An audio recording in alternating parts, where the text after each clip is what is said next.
Good afternoon, ladies and gentlemen, boys and/or girls, and welcome and welcome to Fantasy Football Hush Reality.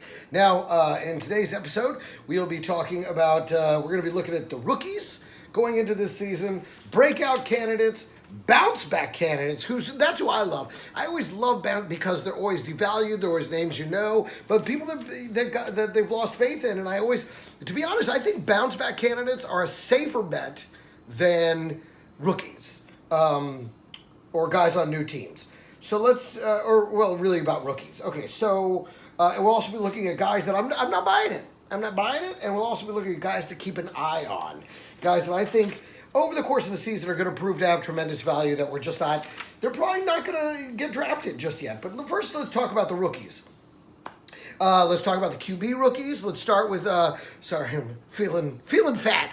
You know, that's the thing. I haven't really produced much content in the fantasy football range in this offseason, primarily because, let's be honest, this is the strangest offseason I think any of us have ever seen in our lives. I mean, what do we, for the first time in my life, and I'm sure probably in your life too, I mean, damn, I'm almost 50 years old, so I'm probably older than a lot of people watching this, but for the first time, we're looking at possibly not having a football season, which to me is unthinkable. It's unimaginable.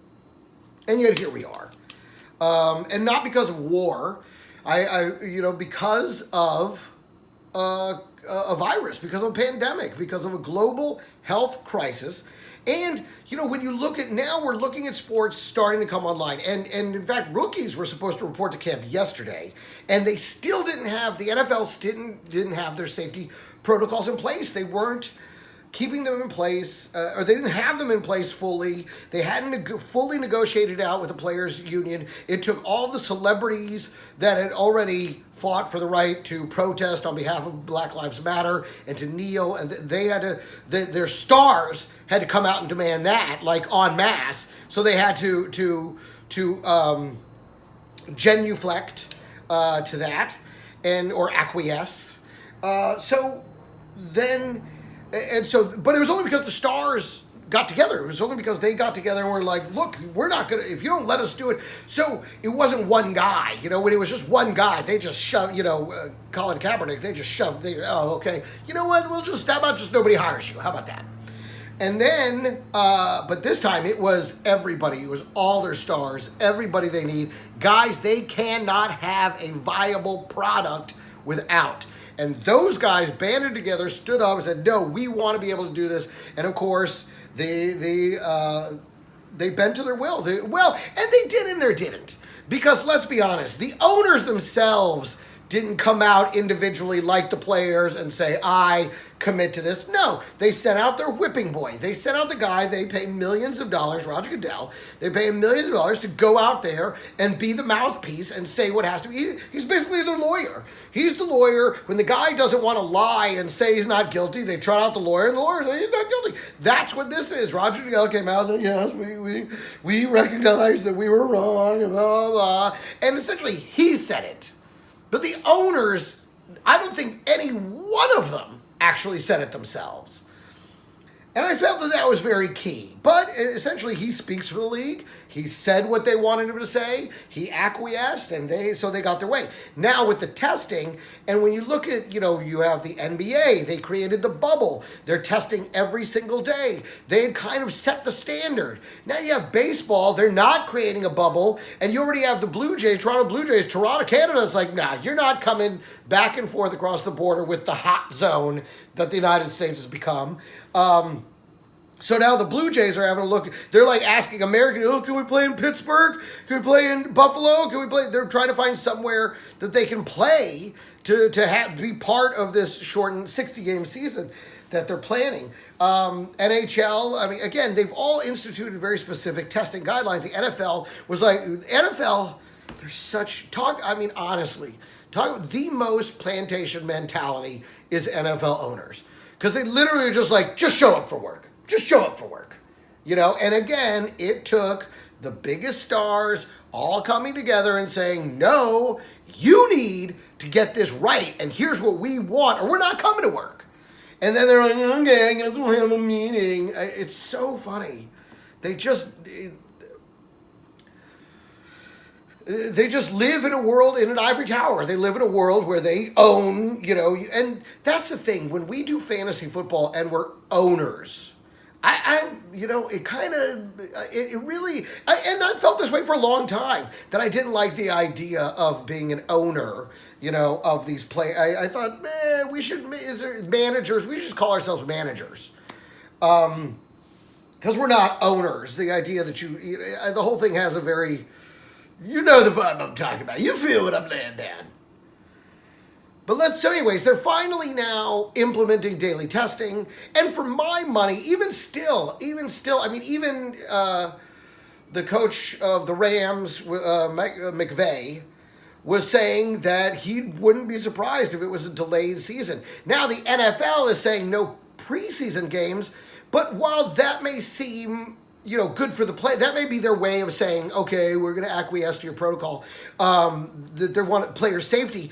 It's not good for the teams, and it's particularly not good for rookies. Where's the opportunity to create chemistry? How are and I'm not saying the star rookies, I'm saying the guys that weren't drafted in the first 2 rounds. What about the 5th round guys, 6th round, the guys that need to get out there and prove that they deserved a spot on the team? How do they do that unless you get into a preseason game and demonstrate it against a different team? That's when guys break out. Every preseason, there's 1 or 2 guys that make themselves undeniable, and they may be undrafted free agents. And again, when it comes to, you have teams with brand new coaches and brand new systems. When you look at Matt Rule in Carolina, when you look at Jason Garrett and whoever that head coach is, I forgot who they got at the Giants. This is across the board. There's lots of this turnover, and how do they implement their season, their system, without preseason games? To me, I could see reducing it to 2, but I think you have to have some preseason games. You can't be, and not only that, I'm afraid that what we're talking about, if you throw your top line guys, even first stringers play at least 1 preseason game. And it's usually that week 3-1 where they do a dress rehearsal of who they think their team is going to be. And a big part of that, I believe, is getting used to the physicality. It's not an everyday thing to have a man who's 245 pounds of pure muscle slam into you at full speed. That's not an everyday thing. That's not something that you could stay in tune for. That's not something in the off season that you're like, all right, give it to me. You're not risking injury when there's no paycheck on the line. The only way to get used to that is to play the game. And so consequently, you're either going to have full impact practices, which is a bad idea, or because that can actually create animosity with your own squad when somebody, that is on your own team knocks you the fuck out. That could be very bad. So it seems like not having any preseason games, while it seems like they're acquiescing to the safety thing, I feel like they actually might be creating a safety problem for the veteran players who aren't going to be getting in those reps, who aren't going to be getting in actual game time, live ammunition fire, and consequently they're going to go out there ice cold in a real game, game 1, and they're going to get hit and they're going to get injured. I mean, I think it's akin to what Richard Sherman was saying about Thursday night games, when he was saying that, Thursday night games, the lack of recovery time, people become injury prone on Thursday night. And I think we're going to see that in the first 2 weeks. A lot of veteran players, quite possibly big name quarterbacks, get injured because they haven't had live fire warm-up games in the preseason. I think it could be actually a safety detriment to not,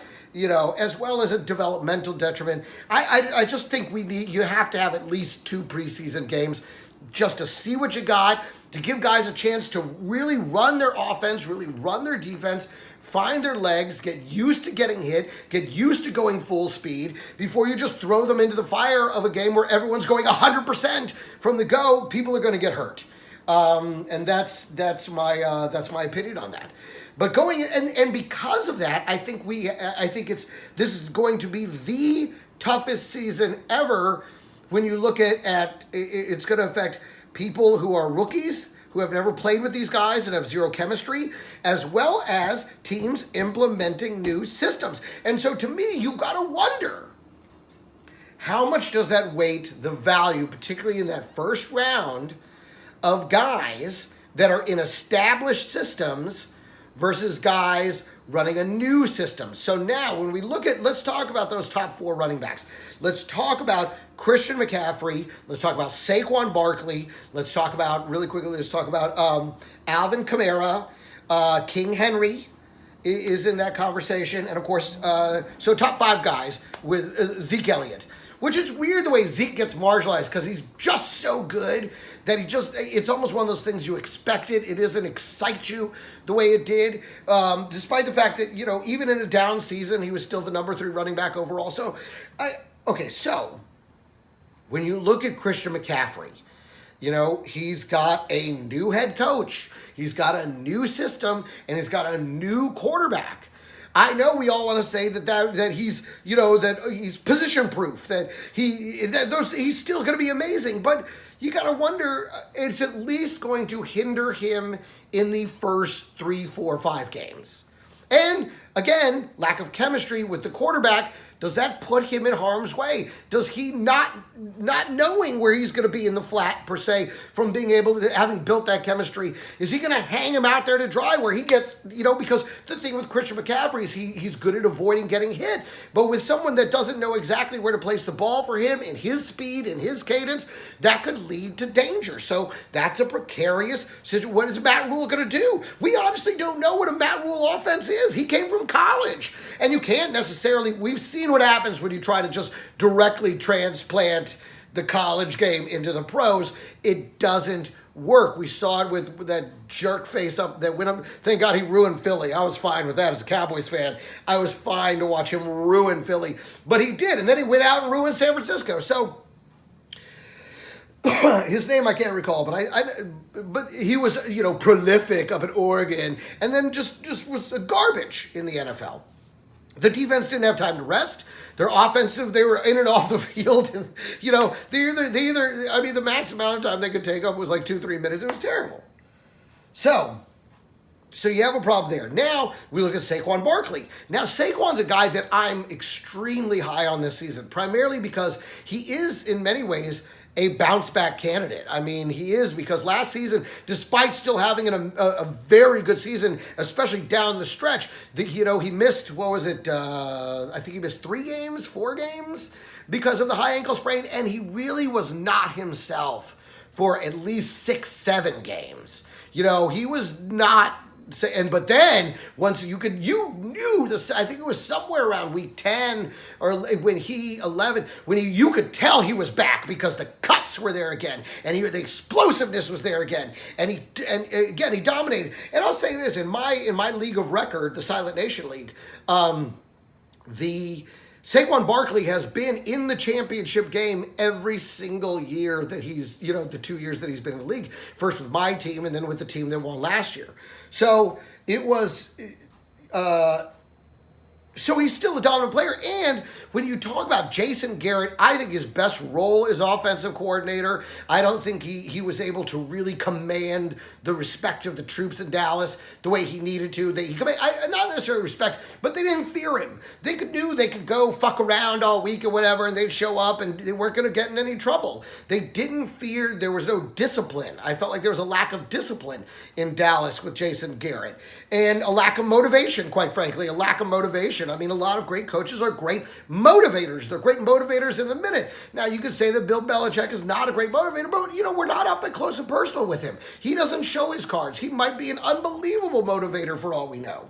But he's also one of those guys that when he speaks, he doesn't have to motivate you. You trust that what he says is true. With Jason Garrett, you didn't necessarily feel that way. You didn't necessarily trust that, okay, what he says will work. I feel like there was a lot of doubt.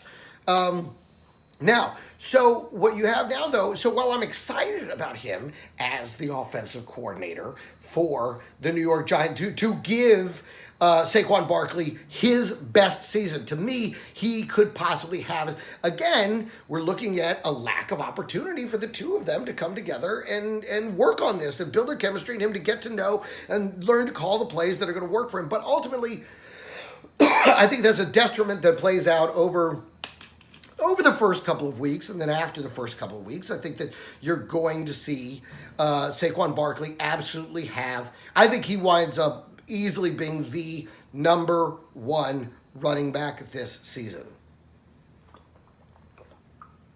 And as someone drafting first, it really is tough for me to not. In my mock drafts, I vacillate between Christian McCaffrey and Saquon Barkley because, as we've seen, the number one guy from last year rarely winds up being the number one guy the following year.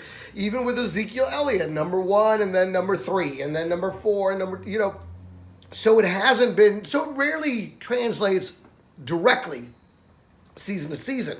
That's the way I see it. And so it's very hard for me to be like, oh, Christian McCaffrey's number one. He was number one in points last year. He's number one in points this year. There's too many X factors. I'm not 100% sold on it. But when it comes to draft day, a lot of times I'll surrender to the consensus, as it were. But the guy, so Derrick Henry, so now, but when we talk about Zeke, now let's talk about the three guys that are going to have some consistency, because while they do have a new field marshal, and I say that because I think he is the kind of guy that's going to generate more fear in his players, more respect. He's won a Super Bowl, so I think it's going to be very good for, there you go, they go that way. Sorry, my little animals. I think it's going to be very good for Ezekiel Elliott because he kept Kellen Moore. And I think he kept Kellen Moore because the offense was, some said prolific, I would say highly productive last season. And so I think that's going to be very good for Ezekiel Elliott. I think it's going to be great for Alvin Kamara. Alvin Kamara was playing injured a lot of last season, just like Saquon. So he talk about a disappointment. Alvin Kamara last year was the guy that I was thinking would ultimately be the number one in the season because of all the weapons and the productivity that they were having over there in New Orleans, but it didn't really pan out. Like, he just didn't look right all season long. The explosiveness wasn't there. And maybe, he did need Mark Ingram, but I think this is the season that Alvin Kamara, I think, is going to be in that talk for number one, number two, absolutely, because they have all the weapons and they have the continuity. They have no changes in their staff. They have no changes in their coaching. So I think that you're going to be looking, none that dramatically affect what they do. And so I think that positions them at least over the first 4 games for Alvin Kamara to be the number one. Same with Derrick Henry. Derrick Henry, if anything, they just improved. They got better on defense. I think they drafted a few offensive line guys. I think Derrick Henry, Alvin Kamara are in the two best positions in terms of total continuity and going in there, knowing what they're going to do, knowing everybody knows each other, the players know each other. There's not a lot of change. There's nobody coming in that's going to, they didn't change the quarterback in Tennessee. They stuck with Ryan Tannehill, which I have to agree with that. Although, let's be honest, Ryan Tannehill's that guy he's one of those guys, and there's some guys that are like this. They're great until you give them the big contract, and then they suck. And we saw this, kind of with Jared Goff. They extended him, gave it a bunch of money and then he kind of stunk last season. He took him to the Super Bowl, then he stunk. And you could call it Super Bowl hangover, maybe that was. But the same happened to be true of Todd Gurley. They gave him a boatload of money, and you could call it injury, but he just wasn't nearly as good. And I don't know if it's a psychological thing. There's a lack of a hunger there because they don't have to worry about where their next meal is coming from. I'm not really sure, but Ryan Tannehill has run this course before. We've seen him do this before. He did it in Miami. He was good. He was pretty good for a couple seasons, and then and we talked about this on the show. He didn't even do that, and they extended it 4 years to get $60 million. Gave him all this money, and then he stunk. And then he stunk. Then they sent him to Tennessee, and in a reclamation year, he ends up blowing up and doing great, and now they give him the big contract, and so we will see but it is a very different offense because it isn't an offense that relies on the arm of Ryan Tannehill. It's an offense that relies on the power running game of Derrick Henry, who of course, last year was so delicious because I'm so looking forward to this year for Derrick Henry. Because, of course, if you've paid attention to any of the things I've said, this podcast, you know that I think Derrick Henry is, since they drafted, he was like in the most, what a patient guy. Because he didn't even say much. You didn't see him on Twitter, on the sports shows going, all I need is my chance. I want to trade. He never demanded a trade. He sat behind DeMarco Murray for 2 seasons. And then they went and paid a ton of money to Dion Lewis to come in and take a bunch of his snaps. And then when they finally, because he's one of those running backs that he has to be a featured back. He has to warm up. You have to give him repetition because he has to grind down that defense. He has to make it to where in the fourth quarter, they don't want to get hit by him anymore. They don't want to try and tackle him anymore, and that's what but if you don't let that happen, if you don't play that long game over all 4 quarters, it doesn't happen. And I think they know that now, and we saw it succeed, and so now I think he's in a position to really show what I've been saying since the day he was drafted, that he is a generational football talent and running back talent, and will be in the Hall of Fame, and will be remembered as one of the most awesome power running backs, just like Earl Campbell was. You know, to me, he's in that mode of just total bruiser running, and I love it. But I think he's in a great position. Alvin Kamara's in a good position. Ezekiel is in a very, like if they're in Alvin Kamara and Derrick Henry, Alvin Kamara number 1, Derrick Henry number 2, Ezekiel Elliott number 3, Saquon Barkley number 4, and Christian McCaffrey number 5. In terms of continuity, in terms of being in a position where out of the gate they should succeed. Now, over the course of the season, these things get even out. Everybody gets to know each other, figure things out, find their chemistry, stuff like that. But that's going to be a longer process because of the lack of the off season. And I think we do have to think about that, especially if you're drafting in the top 5 picks in your draft, as I am in one of mine. Let's talk about the rookies. QBs, Joe Burrow versus Tua Tagovailoa. I like Tua's position a lot better than Joe Burrow's. And I'll tell you why. Because think about it. Joe Burrow, he's to me, he has the potential to be a one-hit wonder. I mean, he does. He does. Because of the fact, we had never heard of him before he got, I think he'd been at Ohio State maybe, or one of the other major programs behind other quarterbacks, not getting an opportunity to play, transfers to LSU, gets the opportunity, has a prolific senior season. But we've seen this before. We've seen guys have unbelievable, look at Vince Young. Look at Tim Couch. Look at, to a certain extent, Vinny Testaverde. Vinny Testaverde had... but it wasn't I think he got to the AFC Championship with the Jets one time. But, he did not have... based on what he had done in college, he didn't have the career everyone thought he would. And so I'm more inclined to think that Joe Burrow is going to wind up in that camp than in the, he's a superstar from college to pro camp. Now, the guy that I think can do that is Tua Tagovailoa. And he's in the bargain basement right now because, and he's got a better position because he's going to Miami. They have Fitzpatrick. And Fitzpatrick will play the first couple of games and give Tua a chance to see the game and learn the game and play the game and get in more practice reps and just get more acclimated to the NFL, especially coming off that injury. But you saw a guy that had multiple seasons of unbelievably good high-end quarterback play. And again, I think he also fits more of the mold of the modern quarterback. The mobile quarterback. Again, but he's more like the Russell Wilson. He can run, but he's not looking to run. And I love Tua Tagovailoa. I think he has the opportunity to make Miami actually possibly scary down the stretch. When you think they have Matt Breida, they have Jordan Howard, they have Devontae Parker, who I'm not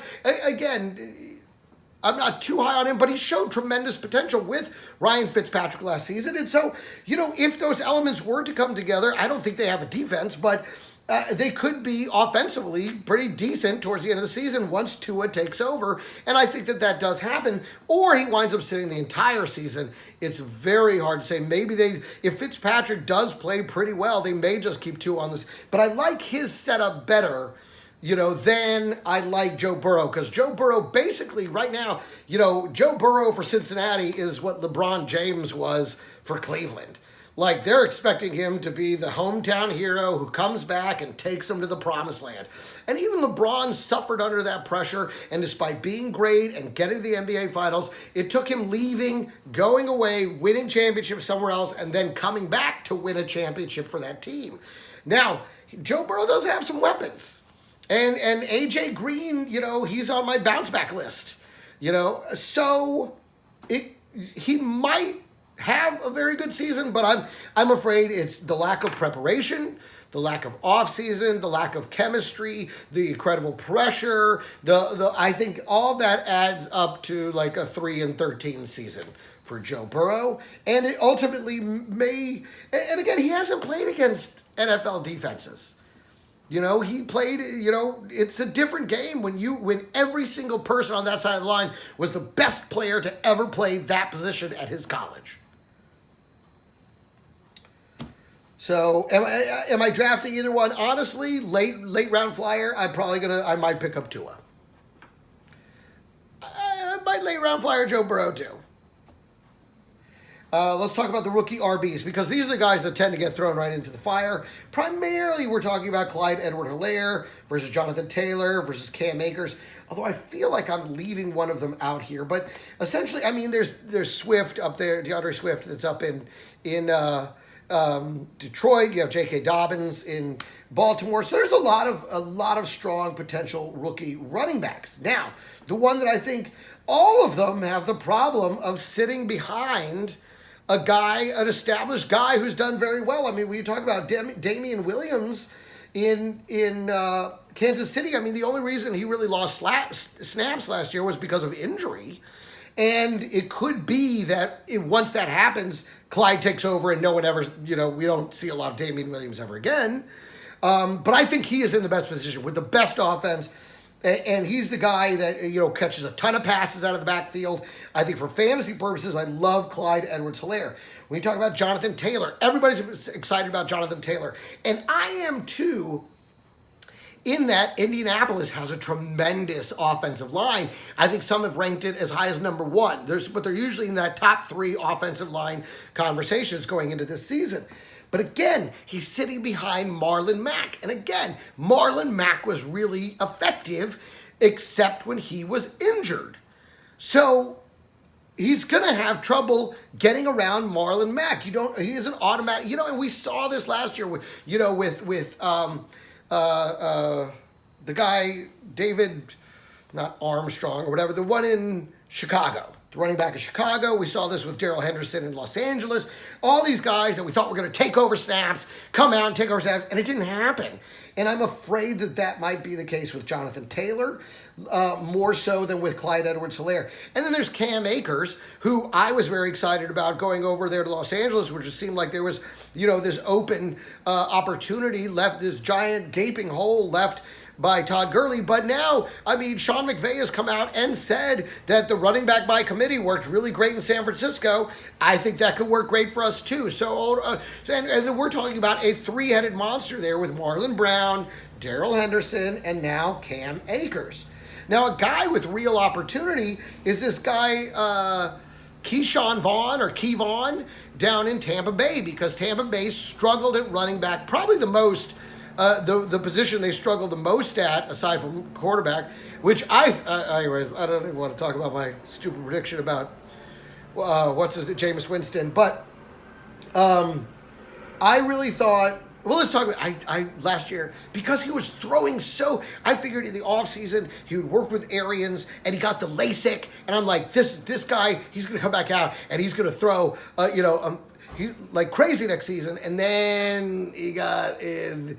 They let him go, and now he's a backup. But if Drew Brees gets hurt and he gets a chance to play, much like Bridgewater, I think you might see some real fireworks out of Jameis Winston. I really honestly do. I think that vision thing was a much bigger problem than he knew it was.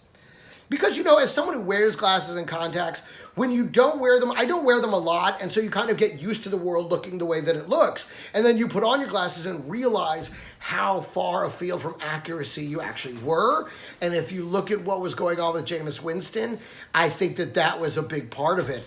And what's going to happen is if he does get to play any games and show some explosiveness, I think maybe you're going to see him getting then, traded or picked up in the offseason to be the number one guy somewhere else.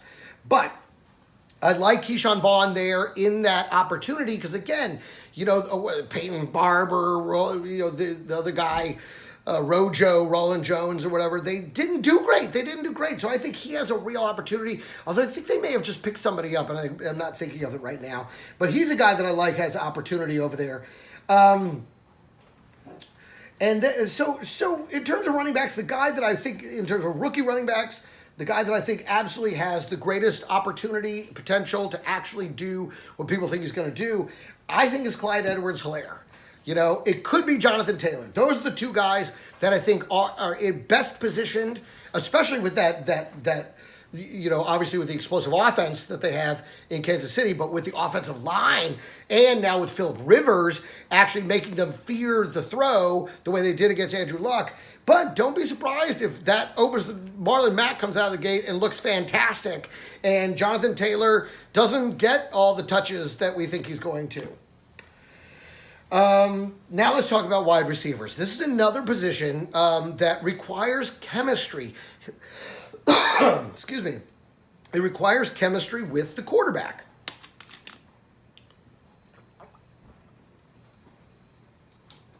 Sorry about that. Now, you got Jerry Jeudy in Denver, you got Henry Ruggs in Las Vegas, you got CeeDee Lamb in Dallas. Now, Jerry Jeudy's in a great place. Obviously, there's Cortland Sutton on the other side, but Drew Lock is a young quarterback, and he's still fine. I don't think he's overly committed. Dak Prescott and Amari Cooper, that's committed. I don't know that Drew Lock played 3-4 games.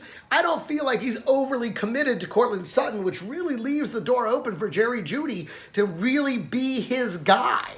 I think that opportunity is still there. Ruggs also has that opportunity because Mike Williams is their number one wide receiver over there in Las Vegas, and he was injured so much, I don't feel like he ever really got the opportunity to become the guy for the Raiders. And so CeeDee Lamb, now, though I do think CeeDee Lamb has a tremendous opportunity because he's not, those two guys, Jeudy and Ruggs, I believe are going to be out wide.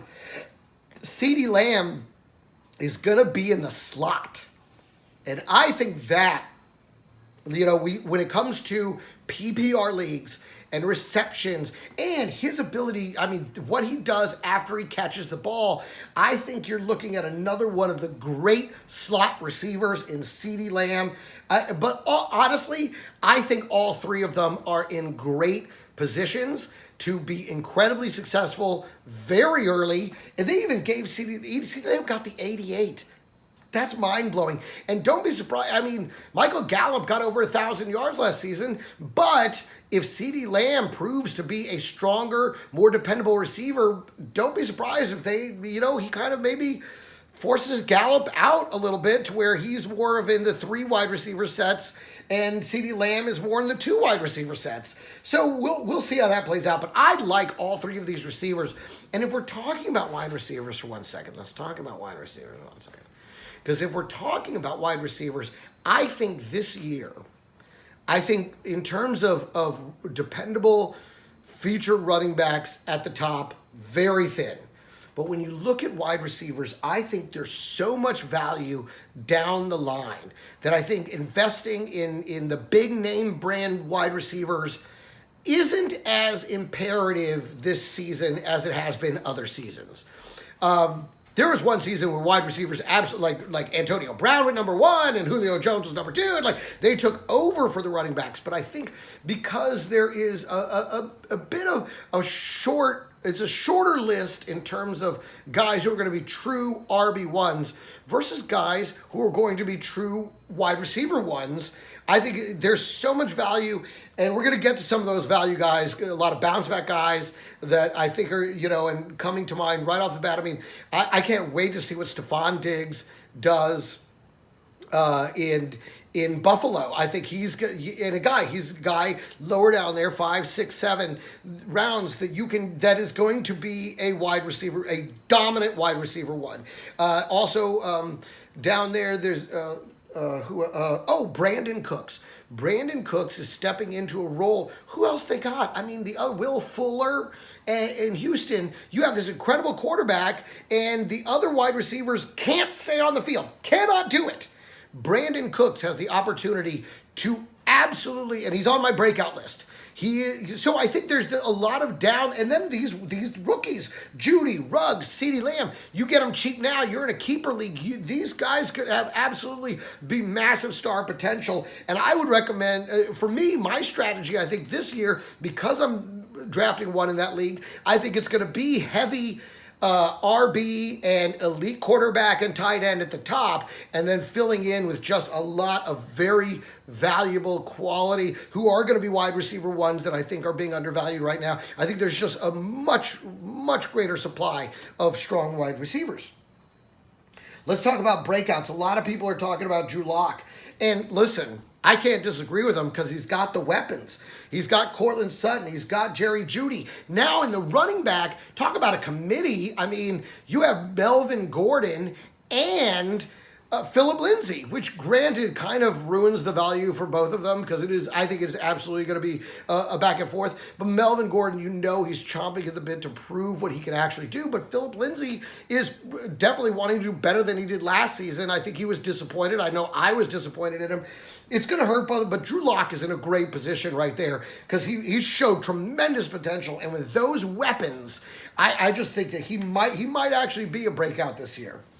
On the tight end list, Jonnu Smith. I mean, this is a team, when you look at the Titans and you look at their running game and you look at their wide receiver, and also on this list right with him is A.J. Brown.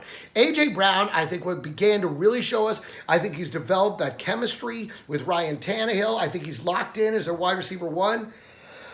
And I think you're going to see A.J. Brown really kind of break loose. So I like A.J. Brown and Jonnu Smith to really, because they're gonna have to stack the box to stop Derrick Henry. I think that's gonna open up tremendous opportunities for A.J. Brown and Jonnu Smith. And as we know, they had that other tight end who's now gone, finally gone, but they used him a lot. He was a high-end tight end. I can't remember his name, but I think Jonnu Smith had flashes, and I think he's a breakout potential. I think A.J. Brown, definite breakout potential. And then let's talk about some other tight ends that I like. Noah Fant. Noah Fant showed real potential. I mean, again, in that Drew Lock offense, Noah Fant, I think, is going to be a star in the tight end position this season. And a guy nobody's talking about. Let's talk about Will Dissly, the tight end out of Seattle. Because everyone's forgetting all about him because they went out and got Greg Olsen, which baffles my mind. The guy can't stay on the field. And it's just a matter of time, especially without having an offseason, before he gets his bell rung, he's out of the way, or he hurts his foot, or his ankle. I mean, he's an injury-prone guy. Will Dissly comes back in, which, remember, Will Dissly got knocked out last season. But until he did, he was scoring touchdowns and looking really great. I think he has another potential tight end breakout. Nobody's talking about him. No one's going to draft him. You're not drafting Will Dissly, but you keep an eye on him because once Greg Olsen gets injured, Will Dissly is going to be a guy that I think is going to step into that role and be very productive once again. And then finally, the big breakout this season for running backs, I think could be Raheem Mostert. We saw what he could do in that game in the playoffs, the 200-yarder. And the problem you have with Raheem Mostert is the coach. It is Shanahanigans. The guy Shenanigans. He just refuses to do what is obviously the best thing to do. And listen, it got him all the way to I think San Francisco may be staring at a pretty hard Super Bowl hangover season. I really do, especially with they've kind of jerked around Mostert on the contract, and they still have Tevin Campbell. Tevin Campbell, is that right? That's not right. That's like an R&B single from the 90s. Tevin Coleman. They still have that one-hit wonder from the 90s. No, or 2000s, whatever it was. I think it was the 90s. Tevin Coleman, and don't forget, guess who's coming back? Jerick McKinnon, a guy they gave $28 million to play like 3 snaps. And McKinnon, before he got injured, was an explosive slashing back that they got. Remember when he was with Detroit? He looked real good at Detroit. Again, injuries are his problem. Maybe he's not so much to worry about. But in terms of, the way that guy likes to mix things up, it will hurt Mostert's value. But if they realize what they have in Mostert, I think he could be a huge breakout running back star of the season. All right. Let's talk. How long am I into this already? I'm already 40 minutes in, and I'm barely off page 1. Okay. Let's talk about bounce back guys. Guys that I think are going to have a massive bounce back.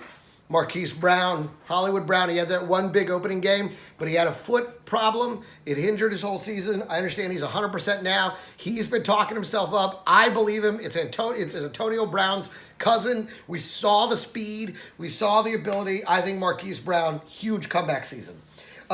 James Conner, nobody's talking. Again, Pittsburgh fell apart so bad last season. And even still, they managed, didn't they make the wild card? With Hodges or whatever? I mean, James Conner, not a great season last year, and he was drafted very high. I think it was like 3rd or 4th last season.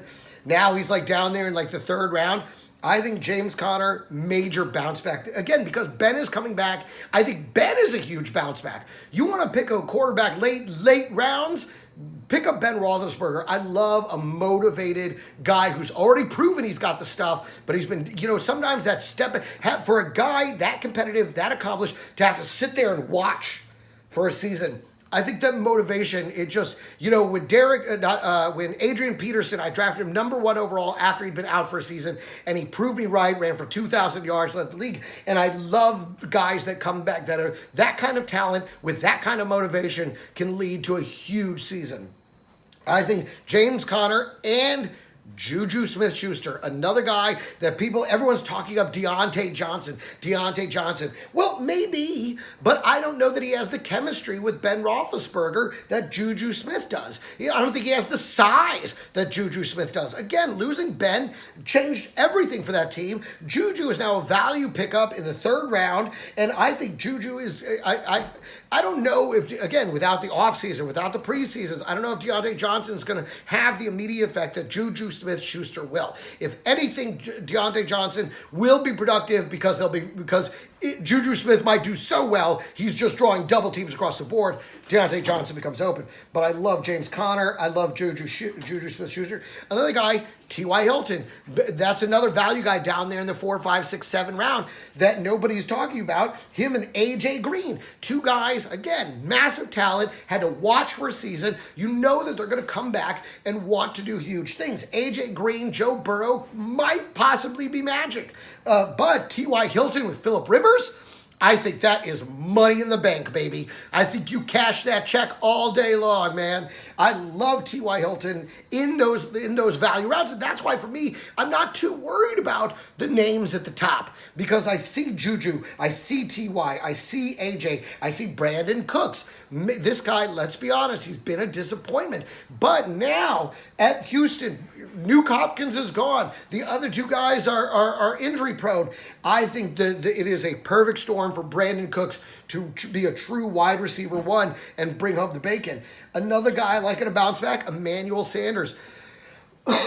I was so excited when he went to San Francisco. And for the first couple of games, it was the Emmanuel Sanders show. But then he got a little dinged up. He got a little injured. And they started using Debo more. And Debo turned out to be a breakout star. But now he's dinged up going into this season. I hate drafting guys that are already injured because they try and come back too soon.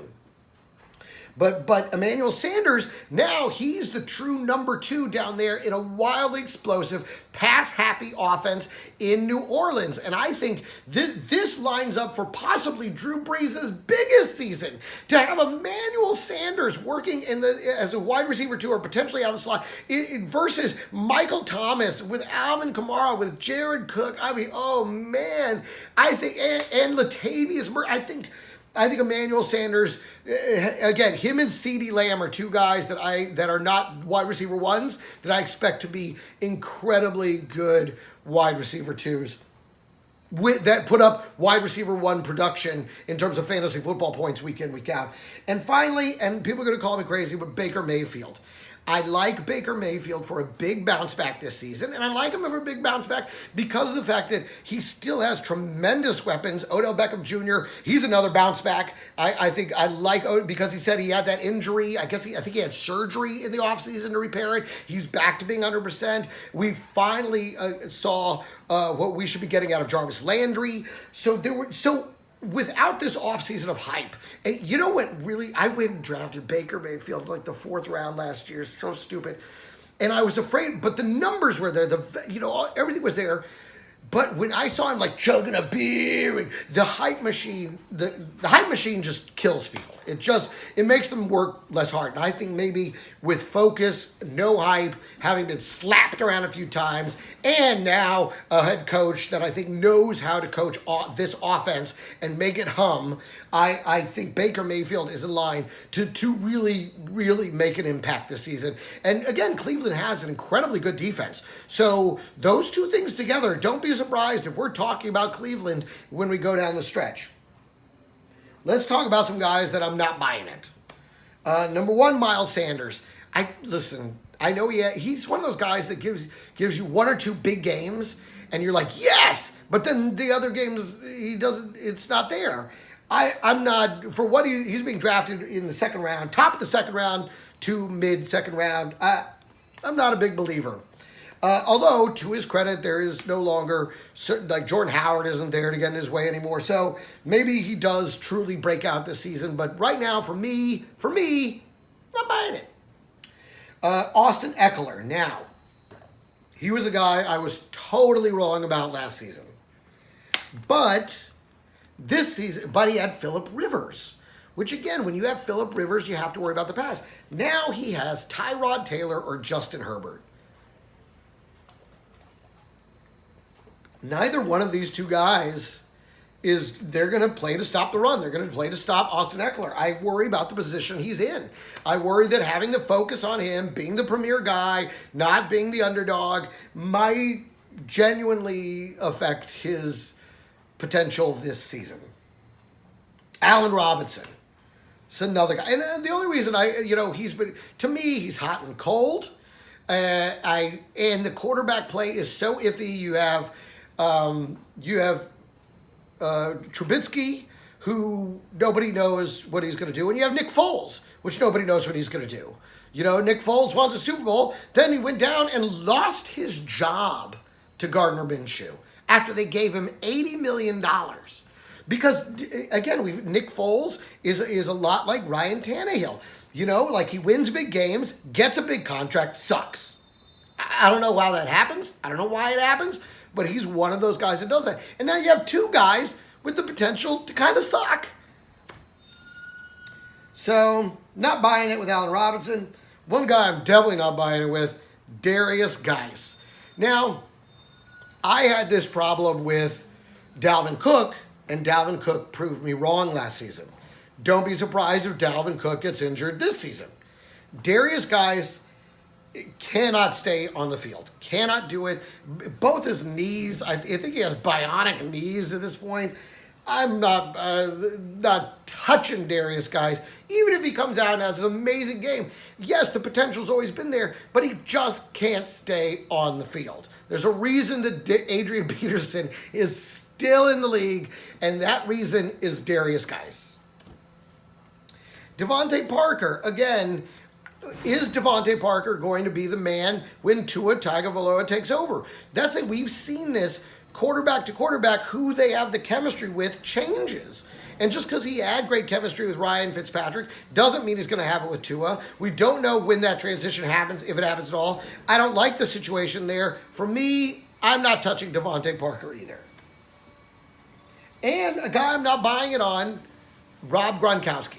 And the reason I'm not buying it on Rob Gronkowski is because when he was really at his peak in New England, I don't feel like they had the offensive weapons that they have at both wide receivers in Tampa Bay. And because of that, I just don't think he's going to need to target Rob Gronkowski that much. If anything, I think Rob is going to be a fantastic decoy. I think he's going to be the kind of guy that will open up Mike Evans and Chris Godwin even more. And I think for Tom, he's going to want to keep Gronk out of harm's way. I think maybe, I don't know. I feel like they had the conversation. He's like, look, you come back. I promise I won't let you get hurt. I won't throw you out. I won't let you get nailed over the top. So I think what you may be looking at in Rob Gronkowski is, I mean, yes, he'll score some touchdowns. Yes, he's going to get some stuff. But I think that you're going to be looking at possibly the greatest decoy in the league in Rob Gronkowski. Now, some guys to keep an eye on. And we're going to round the bases with this. Devin Funchess in Green Bay. Listen, Devin Funchess is a big, talented wide receiver who really hasn't had the chances that he's needed. And now he's in Green Bay with, Davante Adams. I'm not a huge. I had him on my team last year. He was banged up. He didn't deliver the way you thought they were going to be. If anything, Aaron Jones was the star of that team last year. So with Funchess, I'm excited to see if maybe he and Aaron Rodgers do something. Keep an eye on him. Keep an eye on Kerryon Johnson versus DeAndre Swift. Kerryon Johnson's value right now, I think he's being drafted like the 12th, 13th round. It's unbelievable how everybody's written him off. And DeAndre Swift is being drafted in like the 2nd or 3rd round. Keep an eye on this one. See who wins that. Keep an eye on Jerick McKinnon. Keep an eye on Eric Ebron in Pittsburgh. We know Ben Roethlisberger likes to throw to his tight ends. Eric Ebron might be huge. In LA, watch this Gerald Everett versus Tyler Higbee situation because, Higbee really excelled once Everett was injured. With both of them healthy, it's tough to say which one of them, and Higbee is being drafted way up above Gerald Everett. It'll be interesting to see which one of them actually winds up being. I think it could be a timeshare, and they both could have their value injured. Watch out for Jimmy Graham in Chicago. Maybe he's the guy that Trubisky needed to really get going. Maybe he and Trubisky really connect. Keep an eye on that. Matt Breida and Jordan Howard down in Miami. This may be the kind of thing this could be a really dynamite running game. Now, when you look at what they did with Kenyon Drake, you realize that nobody can squander running back talent like Miami. Because if you look at Kenyon Drake in Miami versus Kenyon Drake in Arizona, and you realize they had lightning in a bottle and just didn't use it. Which is a kind of decision-making you can only find in Miami. Let's keep an eye. Now, Mark Ingram versus Jk Dobbins. Here you have a guy that was clearly the number 1 running back. Plus you have a running back in your quarterback. And now Jk Dobbins, who's an exceptional running back, comes in. This makes me wary of drafting Mark Ingram or keeping him as a keeper too high. And also of drafting Jk Dobbins because you just don't know how much one's going to affect the other. And again, we also saw that with Lamar Jackson, how much do they even get a chance to run? So it'll be interesting. Keep an eye on these. Just keep an eye on these. See how they play out. And, of course, Melvin Gordon and Phillip Lindsay. How is this going to play out? It could just be, they are a tandem, and it could be unbelievable. So, I honestly, I like all 3 of these. I like the Matt Breida, Jordan Howard. I like Melvin Gordon, Phillip Lindsay tandems. I think they're going to be ultimately bad for both people involved in fantasy. And I think maybe Jk Dobbins doesn't really see the field that much just because they don't need him to. Mark Ingram doesn't take a lot of damage because of the running abilities of Lamar Jackson. So, that's it. We're heading into pre-season, I guess, training camp.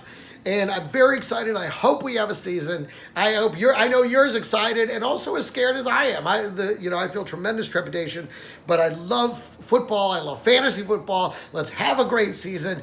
I'm Greg Romero Wilson. Be sure and follow the podcast. Fantasy football, harsh reality.